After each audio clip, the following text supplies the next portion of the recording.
যখন আল্লাহ আপনার পছন্দের জিনিস দিতে চান তখন কি হয়? যদি আপনার মনেও এই খেয়াল আসছে যে আপনিও সেই সৌভাগ্যবান যে আল্লাহ আপনাকে আপনার পছন্দ মতো জিনিস দিয়ে আপনার উপরে মজেজার দরজা খুলতে চলেছেন, আর যদি আপনি কোনো মজেজার অপেক্ষায় থাকেন তাহলে মনে রাখবেন আল্লাহ তার বান্দাকে তার পছন্দের জিনিস দিতে চান, তখন এই খাস নিশানি তাকে দেখায়।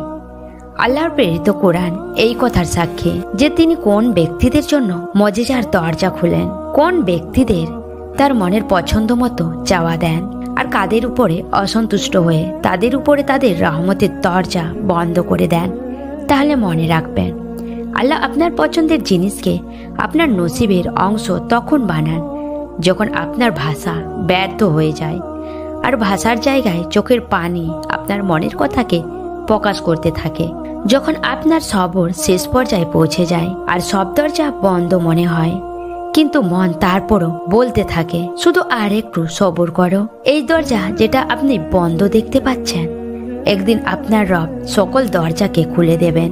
যখন কোনো দোয়া কবুল হতে সময় লাগে তখন আপনার মনে হয় এখন কাহিনী শেষ হয়ে গেছে আর মানুষ সেই দোয়া চাওয়া ছেড়ে দেয়, কিন্তু কাহিনী তো সেখান থেকে শুরু হয়। আল্লাহ আর মানুষের কাহিনী উনি গুণ বলেন আর মজেজা হয়ে যায়, আর আপনার চোখের পানি শান্তিতে বদলে যায়। উনি গুণ বলেন আর ভাঙা হৃদয় জুড়িয়ে যায়। উনি গুণ বলেন আর বন্ধ দরজা খুলে যায় আর রাস্তা সহজ হয়ে যায়। উনি শুধু গুণ বলেন আর সবকিছু বদলে যায়। মনে রাখবেন তকদির আর ভাগ্যর চেয়ে বেশি শক্তি দোয়ার মধ্যে আছে, আর সেটা হলো দুই জাহানের প্রতিটা জিনিস আপনাকে দিতে পারে। সেটা হলো হেদায়েতের দোয়া।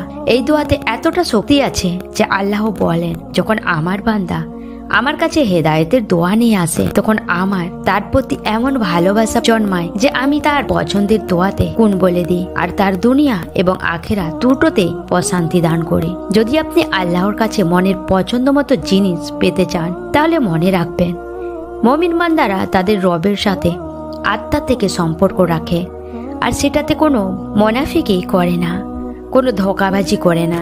আল্লাহর সম্পর্ক তাদের সাথে তেমনই হয়।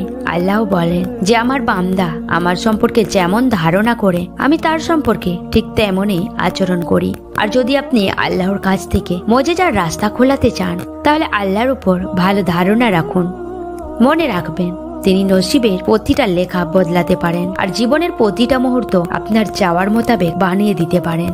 এক আল্লাহ আছেন যিনি চাইলে খুশি আর না চাইলে বেজার হন। আর যদি আপনি এটা ভাবছেন যে আল্লাহ আপনার পছন্দের জিনিস আপনার ভাগ্যের অংশ কখন বানান আর তার কোন কখন বলেন, তাহলে মনে রাখবেন যখন আপনি আল্লাহর কাছে খাস অন্তরে চান আর কারো হোক নষ্ট না করেন তখন আল্লাহ আপনার সাথে ভালোই করেন। আপনার অন্তর যদি পরিষ্কার হয় তাহলে আল্লাহ অবশ্যই আপনার সাথে থাকেন। উনি আপনার প্রতিটা কাজ সহজ করে দেন। এক হাদিসে এসেছে নবী করিম সাল্লাল্লাহু আলাইহি ওয়াসাল্লাম বলেছেন, যে মানুষ অন্যর উপরে দয়া করে আপনার রব তাদের উপরে দয়া করেন। আপনি রহম করো তাদের উপরে যারা জমিনে আছে, খোদা আপনার উপরে রহম করবেন।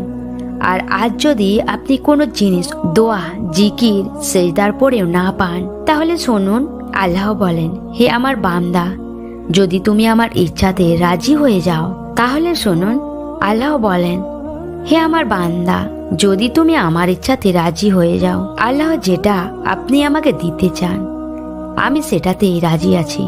তখন তিনি বলেন, আমি তোমাকে সেটাও দেব যা তুমি তোমার জন্য চাও।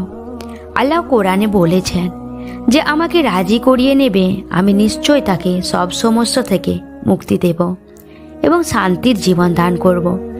যদি আল্লাহ আপনার মনে কোনো জিনিস চাওয়ার খেয়াল দেন আর সেটা পাওয়ার অস্থিরতা আপনাকে তাহাজ্জুদ পর্যন্ত নিয়ে এসেছে, তাহলে দেখে নেবেন আপনার দোয়াগুলো শুনে নেওয়া হয়েছে, আপনার ধৈর্যের ফল দেওয়া হবে, আপনার বিশ্বাসের মজেজা দেওয়া হবে। আপনি যেন জানতে পারেন বিশ্বাসেই অন্তরের সফল হয় আর তকদির আল্লাহর এক ইচ্ছাতেই বদলে যায়। কেননা আল্লাহর ভালোবাসা এতটাই খাস হয় যে যদি মানুষ জায়নামাজে শুধু মাথা ঝুঁকিয়েও বসে থাকে কিন্তু নাও বলে, তখনও সেই রব কিছু মুহূর্ত এমন শান্তি বান্দার মনে দেয় যে তখন মনে হয় সেই রব চিন্তিত হৃদয়কে এটা বুঝিয়ে দিয়েছেন যে হ্যাঁ আমার বান্দা হতাশ হইও না, আমি আছি তো, আমি সব ঠিক করে দেব। শুধু তুমি আল্লাহর উপর রাজি হয়ে যাও, যেন তিনি আপনাকে আপনার চাওয়ার থেকেও বেশি দিতে পারেন। আর যখন আল্লাহ আপনাকে আপনার পছন্দের জিনিস দিতে চান, তখন এই বিশেষ নিশানি প্রকাশ করেন। বাস্তবে জিনিসটা যতই অসম্ভব হোক না কেন, কিন্তু একটা কথা মনে রাখবে, অলৌকিকতা হয় সেই বিশেষ মানুষদের জন্য যাদের বিশেষ আমল আল্লাহর থেকে কোন বলায়। যখন আপনি আল্লাহর উপর তাওয়াক্কুল করেন, তখন আল্লাহ অসম্ভবকেও সম্ভব করে দেন। আর জেনে রাখবেন, যখন আল্লাহ কিছু করতে চান আর সাথে আপনি দোয়াও করেন, তাহলে সেটা অবশ্যই হয়। আপনার দোয়ার এক বিশেষ নিশানি হলো আপনার দোয়া আপনাকে বদলানো শুরু করবে।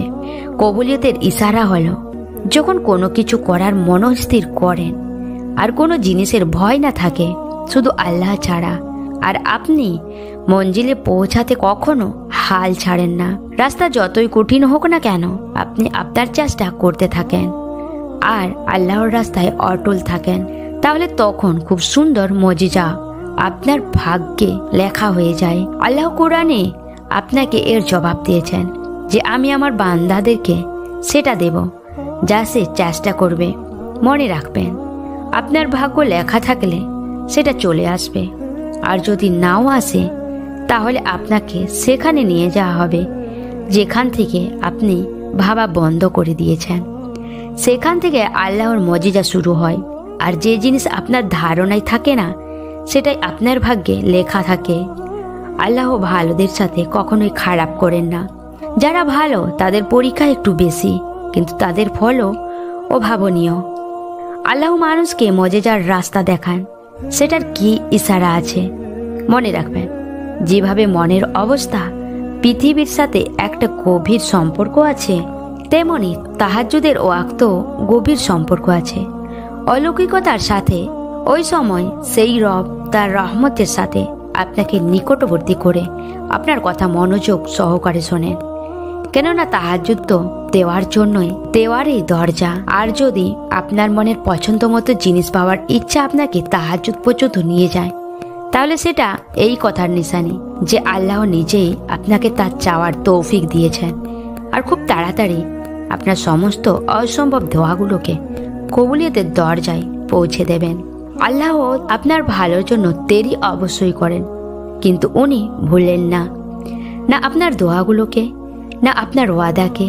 নিশ্চয়ই তিনি তার ওয়াদা পালন করেন।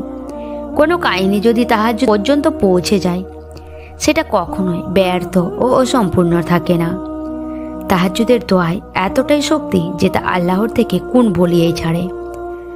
আর তাহাজ্জুদের দোয়ার জন্য আপনি নিজে আসেন না, বরং আপনাকে আনা হয়। আর আপনার হাতগুলো দোয়ার জন্য ওঠার কারণ এটাই যে আল্লাহ আপনাকে দিতে চান। এটা অনেক বড় নিশানি। যে নিজেকে আল্লাহর কাছে সমর্পণ করে, তো আল্লাহ তার জন্যই যথেষ্ট হয়ে যান। তারপর সে কারো মুখাপেক্ষী থাকে না, সে সবর করা শিখে যায়, আল্লাহর রাজিতে খুশি থাকতে শিখে নেয়। আর আল্লাহর সাহায্য এমন যা কেউ কখনো কল্পনাও করে না। তাই আল্লাহ তাআলার উপর তাওয়াক্কুল রাখুন আর ভরসা বিশ্বাসের সাথে দোয়া করতে থাকুন। ইনশাআল্লাহ আল্লাহ তার বান্দাকে কখনো নিরাশ করেন না, আর করবেনও না। ভিডিওটি যদি মন ছুঁয়ে যায় তাহলে শেয়ার করে লাইক আর কমেন্টে আমিন অবশ্যই লিখে দেবেন।